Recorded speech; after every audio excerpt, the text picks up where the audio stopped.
Bed rest শেষ, অবশেষে হাজিরা দিলেন বীরভূমের তৃণমূল নেতা অনুব্রত মণ্ডল। বোলপুরের আইসিকে হুমকি দেওয়ার অভিযোগে অনুব্রতর বিরুদ্ধে এফআইআর দায়ের হয়েছিল। একাধিকবার হাজিরার নোটিশ দেওয়া হয় তাঁকে, কিন্তু শারীরিক অসুস্থতার কারণ দেখিয়ে হাজিরা এড়িয়ে যান তিনি। অবশেষে বৃহস্পতিবার বিকেল 3:30টার পর এসডিপিও অফিসে হাজিরা দিলেন তিনি।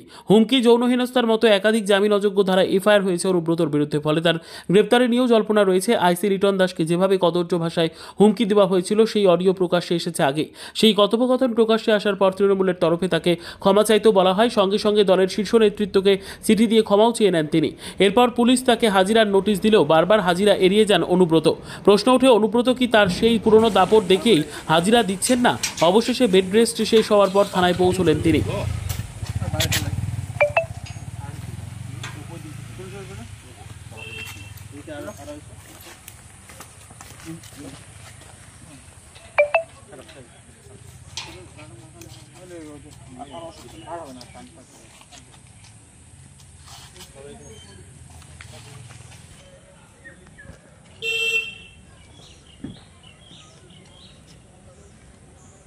কনফার্ম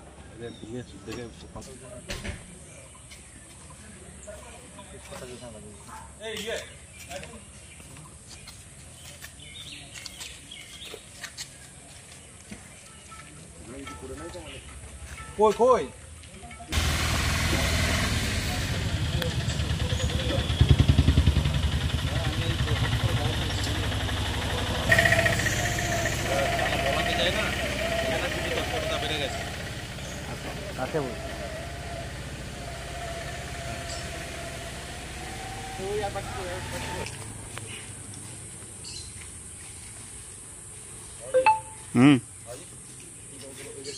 গেছে গেছে দুজন গেছে। বিদ্যা, ব্যবসা, চাকরি, জটক বিচার, বিবাহ, পারিবারিক অশান্তি, সন্তান লাভ, বাস্তু সমস্যা, আরো যে কোনো সমস্যার সমাধানের একমাত্র সেরা ঠিকানা জ্যোতিষী প্রসাদ রায়। আর দেরি না করে আজই চলে আসুন প্রসাদ রায়ের কাছে।